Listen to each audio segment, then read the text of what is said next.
Bismillahirrahmanirrahim. Qala al-musannifu rahimahullahu ta'ala, Imam Al-Bukhari menyampaikan dalam kitabnya, kita langsung ke subtopik yang kedua di kitab Da'awat. Babu afdalil istighfar. Ya, bab tentang subtopik tentang afdalil istighfar, keutamaan istighfar, istighfar yang paling utama. Ya, di sini lebih tepat kita pahami sebagai istighfar yang paling utama, afdalil istighfar. Jadi kalau ada kalimat-kalimat permohonan ampunan, ini yang paling utama. Wa qaulihi ta'ala, adapun firman Allah Subhanahu wa ta'ala yang terkait dengan pembahasan ini. Jadi ini yang paling menarik di kitab Sahih Al-Bukhari itu, sebelum masuk ke hadisnya, beliau rahimahullahu ta'ala menyantumkan terlebih dahulu ayat-ayat Quran yang terkorelasi dengan itu. Ini menunjukkan kefaqihan Al-Imam Al-Bukhari. Jadi bukan sekedar ahli hadis, tapi juga beliau ahli Al-Quran, faqih, dia tahu konstruksi sebuah hukum, formulasinya, oh ini ayatnya, ini hadisnya. Maka dari kita memahami ayat saja, kemudian juga memahami penjelasan dalam hadisnya, kita sudah bisa mengetahui ini arahnya kemana, konstruksinya seperti apa. Ini diantara kefaqihan Al-Imam Al-Bukhari rahimahullahu ta'ala.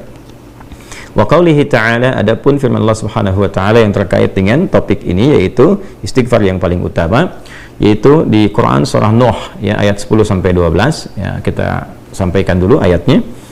A'udzubillahi minasyaitonir rajim. Bismillahirrahmanirrahim. Istaghfiru rabbakum innahu kana ghaffara. Di sini dipotong di bagian intinya, jadi untuk mendapatkan pemahaman yang terkait dengan pembahasan langsung ya, atau kalau kita mau sempurnakan dari awal ayatnya, di ayat 10 itu faqul tustaghfiru rabbakum innahu kana ghaffara. Di lisan Nabi Nuh alaihissalam sudah diajarkan ya, sejak eranya Nabi Nuh alaihissalam, bahwa orang-orang yang berbuat salah itu ya diingatkan potensinya ada rahmat Allah Subhanahu wa ta'ala untuk memperbaiki kesalahannya sehingga menjadi saleh ya. Ini satu fitrah. Jadi di setiap era itu selalu percikan rahmat Allah itu diberikan kepada setiap hamba ya, melalui utusan-utusan Allah. Di era-eranya ada rasul ya, ada nabi, kemudian rasul nabi berhenti ya dengan hadirnya Nabi Muhammad SAW dan wafatnya beliau, selesai era kenabian, selesai era kerasulan. Maka semua petunjuk-petunjuk yang telah sempurna itu diteruskan oleh sahabat beliau dari kalangan ulama. Nanti kalangan ulama ini mengajarkan kepada ulama di generasi selanjutnya, di tabi'in, tabi'ut tabi'un, sampai kemudian kepada kita. Ya, ini pakemnya sudah ada. Jadi dalam diri kita ini boleh jadi setiap manusia itu kan tidak ada yang suci ya, kecuali para nabi dan rasul yang memiliki sifat maksum, dijaga dari kesalahan. Boleh jadi saya, anda, kita berbuat satu kesalahan, tapi rahmat Allah menjadikan kita itu mendapatkan fitrah untuk memperbaiki itu. Nah, ini yang nggak dimiliki oleh setan. Setan itu salah ya salah, kan?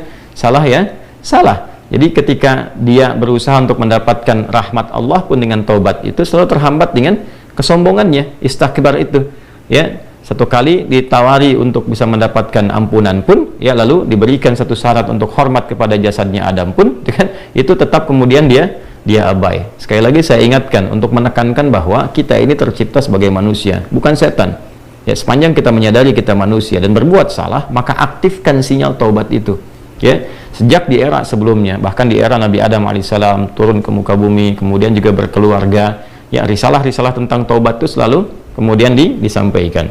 Nah, di era Nabi Nuh alaihissalam, rasul pertama. Jadi kalau Adam itu nabi yang pertama, Nuh alaihissalam rasul yang pertama. Umatnya salah, maka dengan kasih Allah Subhanahu wa ta'ala diturunkanlah kemudian pengingat ya, lewat fitrah kemanusiaan ini, lewat Nabi Nuh alaihissalam disampaikan faqul tustaghfiru rabbakum innahu kana ghaffara ya. Maka aku tegaskan kepada kalian, istaghfiru rabbakum, cepat istighfar, cepat balik lagi, ambil kalimat-kalimat ampunan, ambil kalimat-kalimat taubat ya dari Allah Subhanahu wa ta'ala, menggunakan Rabb tuh yang telah menciptamu, merawatmu, menyayangimu, mengingatkan. Jadi Rabb itu ada nilai-nilai rububiyah di dalamnya ya, ada sifat-sifat rububiyah ya, bukan sekedar mencipta, tapi juga merawat, memberikan perhatian, memberikan kebutuhan. Kalau dalam bahasa bebasnya Allah seakan ingin mengatakan, hei, aku kan yang cipta engkau ya kan, engkau berbuat salah, aku berikan kesempatan untuk saleh, aku kirimkan di kalimat taubat, aku berikan kesempatan untuk memperbaiki diri. Kenapa engkau nggak ambil ya kan ya, indah sekali gitu ya, aku ciptakan engkau salah, aku berikan jalan saleh. Kenapa ketika aku berikan jembatan untuk memperbaiki diri engkau tidak ambil? Maka lewat Nabi Nuh alaihissalam sejak di era kerasulan pertama itu diingatkan sampai nanti puncaknya di era Nabi Muhammad SAW. Faqultu astaghfiru rabbakum innahu kana ghaffara. Kata Nabi Nuh alaihi salam, aku tegaskan, innahu kana ghaffara. Sungguh Allah Subhanahu wa taala itu telah menetapkan pada dirinya bahwa Ia Maha mengampuni seluruh dosa-dosa. Jadi ada ghafir, ya, ada ghaffar, ada ghafur, dan nanti dilekatkan dengan rahim pada puncaknya. Ya. Misalnya di surat Ghafir di ayat yang ketiga, ghafiridz dzambi wa qabilit taubi, itu menggunakan kata ghafir. Lalu kalau kita jadikan superlatif, ya, dinaikkan lagi tingkatnya menjadi lebih banyak, terus mengampuni dosa, mengampuni lagi, itu dirubah kalimat dari ghafir menjadi ghaffar. Kalau tanpa batas diberikan kemudian sifat yang ketiga yaitu ghafur. Ya, kalau hamba menyimpulkan apakah memang masih diterima, maka Allah turunkan puncaknya berupa sifat rahmatnya, rahim. Qul ya ibadiyalladzina asrafu ala anfusihim la taqnatu min rahmatillah innallaha yaghfiru dzunuba jami'a. Quran surah ke-39 ayat 53. Balik ke sini. Ya, jadi ini gambaran yang pertama. Sejak di era kenabian turun yang Al-A'raf ayat 23 itu Rabbana zalamna anfusana, kan Nabi Adam alaihissalam mendapatkan kalimat itu. Lalu di era Nabi Nuh alaihissalam sebagai rasul pertama diingatkan juga dengan potensi sifat-sifat kebaikan ini yang menjadikan manusia tertuntun untuk senantiasa berbuat baik. Lalu apa sifat rahmatnya? Ya, kalau kita kembalikan ke konstruksi Al-Baqarah ayat 37, tadi kan saya katakan di awal, ya, Allah menegaskan seorang yang taubat ingin merubah dirinya dari salah menjadi saleh, bukan sekedar dituntun oleh Allah, tapi juga dipercikan kasih sayang Allah kepadanya. Rahmat Allah diberikan, ya. Kembali ke Quran surah kedua ayat 37 itu, fatalaqqa adamu min rabbih kalimatin fataba alaihi innahu huwat tawwabur rahim. Jadi bukan tawwab saja, tapi rahim juga. Bukan sekedar Allah terima taubatnya, tapi kasih sayang Allah pun diberikan kepadanya. Nah, apa di antara jenis kasih sayang yang Allah berikan kepada seorang hamba yang mau taubat? Ya, maka diteruskan ayatnya sampai 12 di sini. Imam Al-Bukhari menyantumkan di sini sampai ayat 12, yursilis samaa 'alaikum midrara wa yumdidkum bi amwalin wa banina wa yaj'al lakum jannatin wa yaj'al lakum anhara. Allahu akbar. Ya, justru di sini teman-teman sekalian, istighfar itu, ya, permohonan ampun kepada Allah Subhanahu wa taala, ya, permohonan rahmat Allah Subhanahu wa taala, kembali kepada Allah, mengoneksikan diri kita kepada yang maha baik. Itu diantara percikannya adalah mendapatkan lapangan kebaikan. Yursilis samaa 'alaikum bidrara.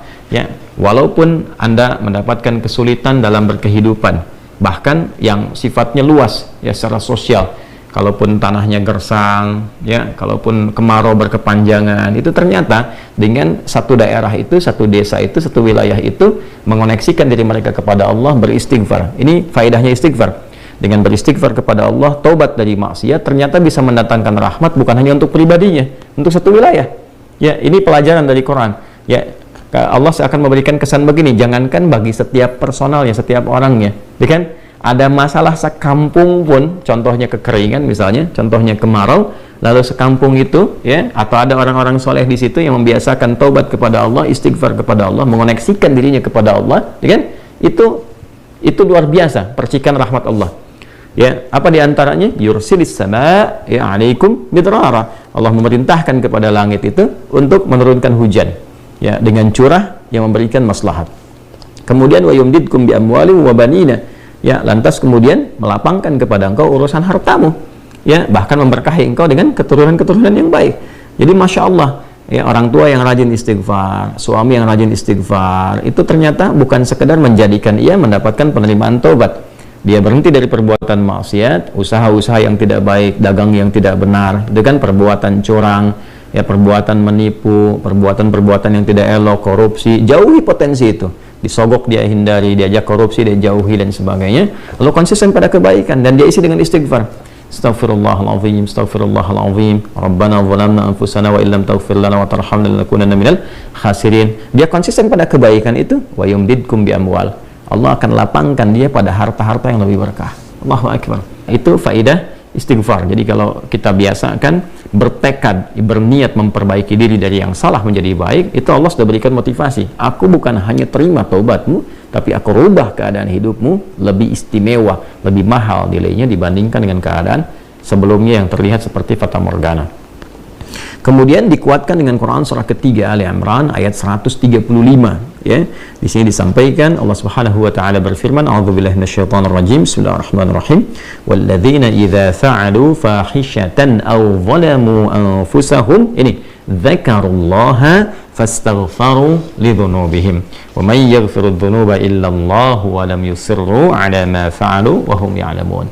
Di highlight di sini di firman Allah Subhanahu wa taala, dzakarullaha fastaghfaru lidzunubihim. Ya, yaitu orang-orang yang mendapatkan rahmat Allah Subhanahu wa taala itu. Jadi ini korelasinya dengan ayat 133.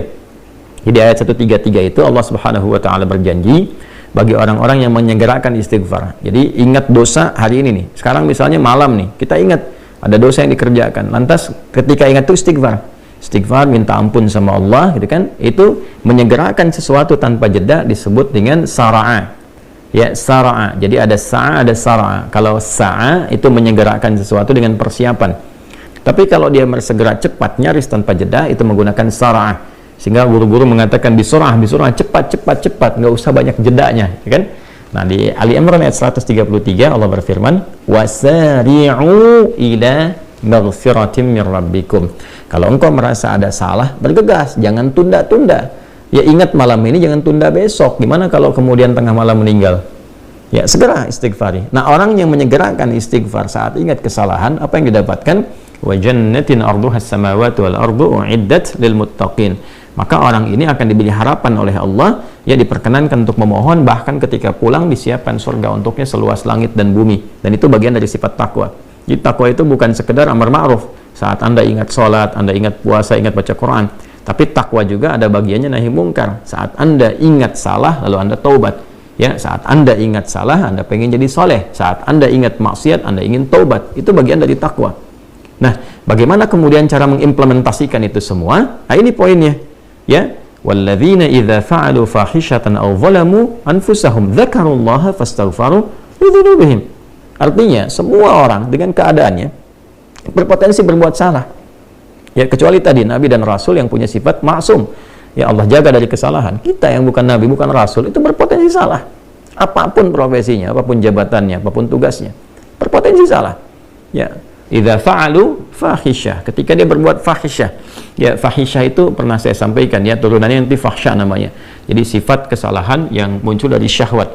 Ya, al-zalamu anfusahum, atau bentuk mungkar, menempatkan sesuatu bukan pada tempatnya. Nah, saat seseorang berpotensi salah, ya, dari fahsya dan mungkarnya, dia berbuat perbuatan dari dorongan syahwatnya atau mungkar, dari keinginan nafsu perut dan akalnya, dia berbuat yang salah, lalu zakarullah, dia ingat Allah. Nah, ini poinnya. Ini menarik sekali nih. Ini menarik sekali. Kok lanjutan ayatnya zakarullah? Bukan dia sadar bahwa dia itu telah berbuat salah. Kenapa zakarullah? Ini poinnya. Ya. Karena Allah ingin selalu menautkan sifat seorang hamba menjadi baik itu dengan rahmatnya. Ini poinnya. Jadi kalau bukan rahmat Allah Subhanahu wa ta'ala, mustahil kita bisa mengarah pada kebaikan. Allahu Akbar.